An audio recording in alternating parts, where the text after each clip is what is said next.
আলু আর দই দিয়ে এমন মজার রেসিপি আগে খেয়েছেন? নেপালের এই বিখ্যাত রেসিপি চুকানি আজই ট্রাই করুন। মাত্র 5 মিনিটে তৈরি হয়ে যাবে এই ভাইরাল রেসিপি। দেখে নিন রেসিপিটি। নাসরিনস কিচেনের একটি নতুন পর্বে আপনাদের স্বাগত জানাচ্ছি। প্রথমে এই রেসিপির জন্য আমি 3টে মাঝারি সাইজের আলু সিদ্ধ করে কেটে নেব।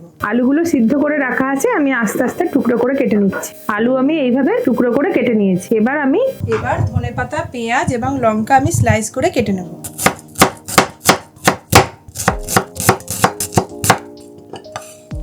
এবার আমি কাঁচা লঙ্কা এবং ধনেপাতা একসঙ্গে কুচিয়ে নেব। সিদ্ধ আলুগুলোর মধ্যে আমি পেঁয়াজ কুচিটা দিয়ে দিচ্ছি। এরপর কাঁচা লঙ্কা এবং ধনেপাতা কুচিটাও দিয়ে দিলাম। এবার খুব ভালোভাবে নাড়িয়ে নেব। এবার আমি টক দই দিয়ে দেবো। টক দইটা খুব ভালোভাবে ফেটিয়ে নেব। টক দইটা আমি আলু, পেঁয়াজ কুচি এবং ধনেপাতার সঙ্গে মিশিয়ে দিচ্ছি। এবার আমি হাফ চামচ সাদা নুন দিয়ে দিচ্ছি আর হাফ চামচ বিট লবণ দিয়ে দিলাম। চামচ সাদা গোলমরিচ অ্যাড করে দিচ্ছি। এবার সবকিছু খুব ভালোভাবে মিশিয়ে সাইডে রেখে দেবো। এবার গ্যাস ওভেনে আমি একটি ফ্রাইং প্যান বসিয়ে দিয়েছি। এবার ওই আলুর মধ্যে একটু তড়কা ফোড়ন দিতে হবে, সেটা আমি বানিয়ে নিই। সরষের তেল দিয়ে দিলাম কিছুটা। এবার আমি একটা বড় সাইজের রসুন কুচিয়ে রেখেছিলাম, সেটা ক্রিস্পি করে ভেজে নেব। দেখুন রসুন ক্রিস্পি ভাবে ভাজা হয়ে গেছে।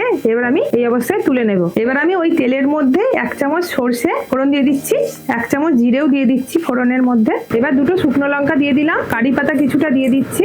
এবার এই ফোড়নের মধ্যে আমি হাফ চামচ হলুদ গুঁড়ো দিয়ে দিচ্ছি, চামচ লঙ্কা গুঁড়ো দিয়ে দিচ্ছি, কিছুটা কাসুরি মেথি দিয়ে দিলাম আর সবশেষে একটু হিং দিয়ে দিচ্ছি। এবার সবকিছু খুব ভালোভাবে নাড়াচাড়া করে ওই সিদ্ধ আলু পেঁয়াজের মধ্যে আমি দিয়ে দিচ্ছি। মিডিয়াম হিটে ফোড়নটা দিতে হবে, নাহলে পুড়ে যেতে পারে। এবার আমি সবকিছু আলুর মধ্যে দিয়ে দিচ্ছি।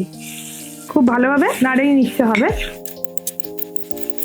রেসিপি পুরো রেডি। এবার সবশেষে ওই ক্রিস্পি রসুনটা আমি দিয়ে দিচ্ছি, উপর থেকে ভালোভাবে ছড়িয়ে দিচ্ছি।